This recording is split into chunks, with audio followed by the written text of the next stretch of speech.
Well, thank you so much, Mr. Speaker, and it's always an honour here to rise on behalf of the amazing folks of the riding of Essex. And, Mr. Speaker, I will be sharing my time this morning with the member from Aurora, Oak Ridges, Richmond Hill. Mr. Speaker, I would like to start. I don't get a whole lot of opportunities here to speak in the House because we have so many more Conservatives.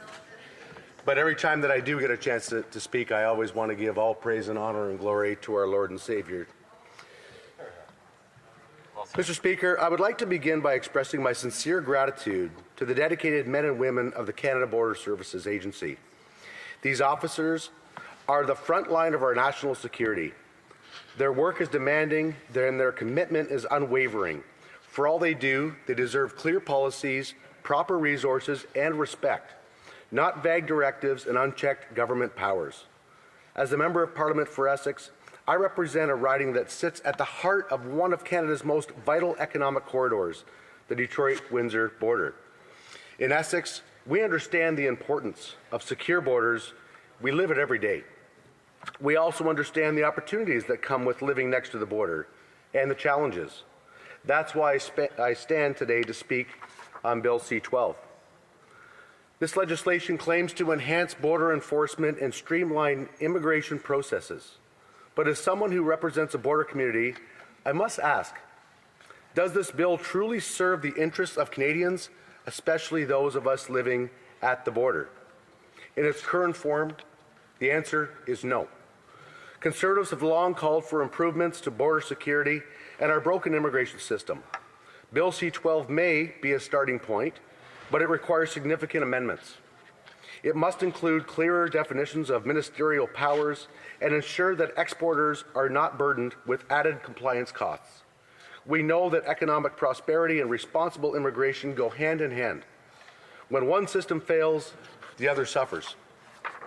That's why we support efforts to modernize enforcement and crack down on organized crime, fentanyl trafficking, and immigration fraud. These are real threats, and we are glad the government has recognized them. But we must be vigilant in how these reforms are implemented. Let's be honest, Mr. Speaker, the immigration system didn't break itself. It was broken by years of Liberal mismanagement. The backlog of applications, the lack of transparency, the inconsistent enforcement, all of it stems from a government that has failed to plan, failed to listen, and failed to act. Now, with Bill C-12, they're scrambling to fix the very system they dismantled. But instead of thoughtful reform, they're reaching out for sweeping powers and vague regulations. That's not leadership, it's damage control. We must acknowledge that this bill has serious shortcomings that must be addressed before it's allowed to impact the lives of Canadians. Conservatives believe in strong borders. We believe in protecting Canadians from illegal activity, trafficking, and threats to public safety. But we also believe in accountability, transparency, and respect for individual rights.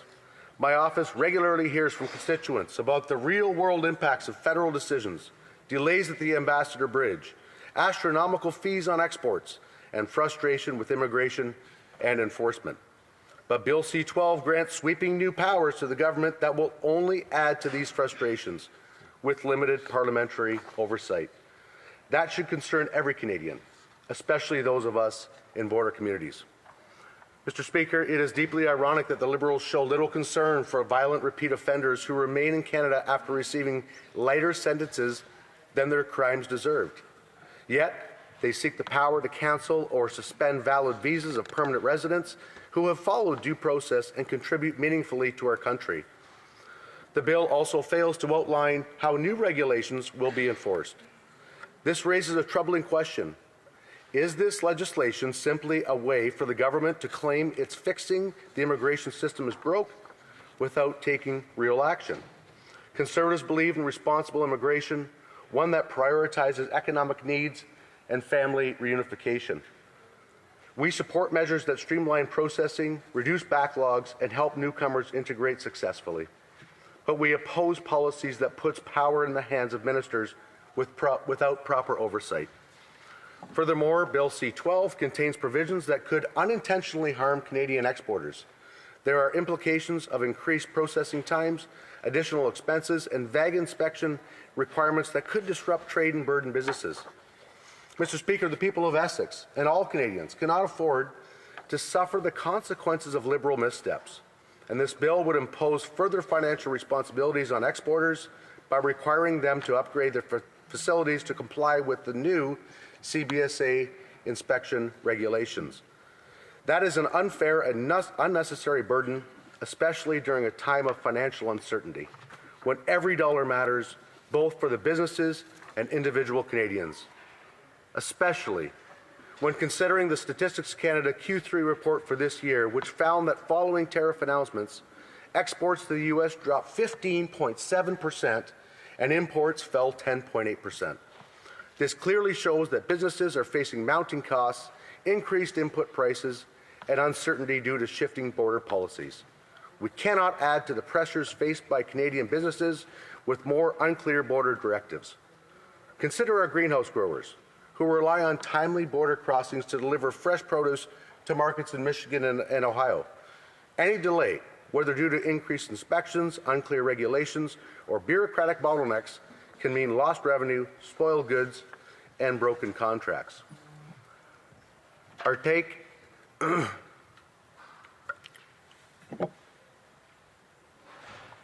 Sorry, Mr. Speaker. Our auto parts manufacturers, who are part of a tightly integrated supply chain with Detroit's automotive industry, they depend on predictable, efficient border operations.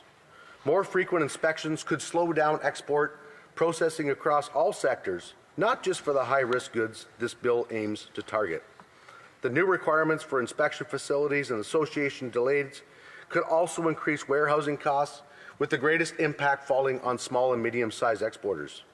35% of whom reported to the Canadian Federation of Independent Business in May of this year that they already experienced border delays, with the average time spent at border crossings being up to 2 hours. These are real consequences for real people. If Bill C-12 introduces new compliance burdens or slows down processing, it could further jeopardize jobs and investment in our region at a time when hardworking Canadians are already struggling to provide for their families. Conservatives agree Canada's borders must be safe and secure, but we must also protect the economic backbone of our country, our exporters, our manufacturers, and logistics providers. Mr. Speaker, this is something our government should already know. As a report from the Standing Committee on International Trade during the 44th Parliament identified, regulatory complexity of the inefficiencies at the border as major barriers to Canadian exporters. The report even recommended that inspection protocols should be streamlined to avoid further harming trade. That is why this bill needs amendments to prevent unintended harm to Canadian businesses. C-12 also touches on information sharing that surveillance powers. It is important to introduce tools that help law enforcement do their jobs. We must be cautious about infringing on privacy rights.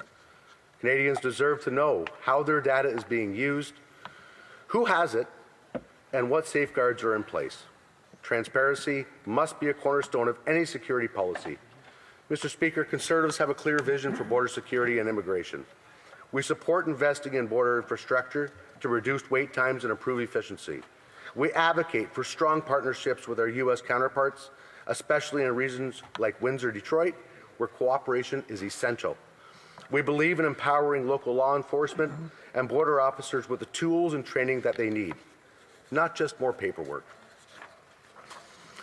And that's why, Mr. Speaker, I urge this House to scrutinize this bill carefully, consult with stakeholders in border ridings like Essex, and make the necessary amendments.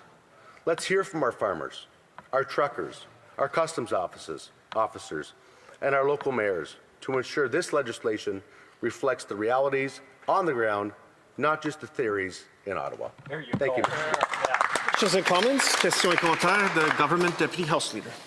Thank you, Mr. Speaker. I have listened for the last couple of weeks. Conservatives talk about the importance of protecting our borders, the work that law enforcement does every single day, and we're putting forward a bill that does exactly that. I'm curious to know how my honourable colleague on opposite side feels about the comments that his leader has made about the RCMP. The member for Essex. Well, thank you, Mr. Speaker. And I guess at the end of the day, it kind of goes like this. I used to be the shadow minister for labor. And I met with many labor organizations for 2 years. And what I will tell you is, what I would suggest to my honourable member is this.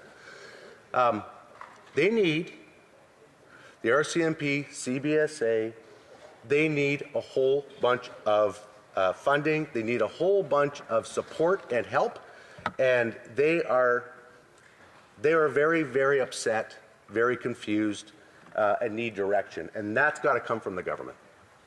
Questions and comments? Questions et commentaires. The honourable member for Aurora, Oak Ridges, Richmond Hill. Thank you, Mr. Speaker, and I'd like to thank my colleague for that very thorough and informed speech. I have a question. My question is simply this. We have a Liberal government that's been in power in this chamber and governing the country for the past 10 years. This is now 10 years later, pretending, in my opinion, to be serious about border security, 10 years after they've been in power. I wonder if he feels that their first attempt with C2 or C12 is something that they're finally taking seriously about and looking at improving security for our country, especially with the illegal guns and stuff coming across the border. Member for Essex. Thank you, Mr. Speaker. Thank you to my honourable colleague for that very in-depth question. You know, I'm so darn proud of Essex and Windsor region and Chatham-Kent region. But the one thing I'm not proud about, Mr. Speaker, is the fact that we have the busiest corridor from Windsor through to Montreal in human trafficking. And we need to do a whole lot more at our borders to protect our borders.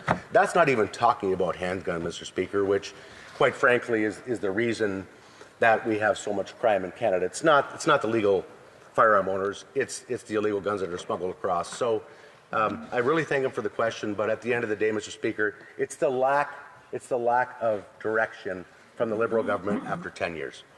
Questions and comments? Questions et commentaires. L'honorable. The honourable member for Les Patriotes Verts. Thank you, Mr. Speaker. I'd like to congratulate my colleague for his speech. I have a question for him, and I'm sure he'll know this topic because we've talked about it a lot at the House. Right now in Quebec, there are roughly 200,000 asylum seekers that are in the queue, and it represents roughly 40% of the total amount in Canada, while Quebec represents roughly 20% of the Canadian population. That means we have the double of the number of asylum seekers in respect to the rest of Canada. Did my colleague think that the other provinces should also take their share of asylum seekers? Because we know this bill does deal with this issue. Does he not think there should be assistance as well, rather than just leaving the weight of this on the back of Quebec? Honourable member for Essex. Thank you, Mr. Speaker. Thank you so much, my honourable colleague, for the question. I guess where I'm at is when I see a veteran sitting on the street, in the streets of Windsor, a veteran that doesn't have a home, doesn't have any food, has no place to live, has no clothes, quite frankly, that has served this country. We've got to finally put Canada first. So wherever the asylum seekers need to go, what I'm really focused on is the folks of southwestern Ontario, of course all Canadians, but we have to take care of our own house before we can take care of everyone else. And I will always stand with that veteran that's laying on the street, that has served this country, Mr. Speaker, that has nothing. Well said.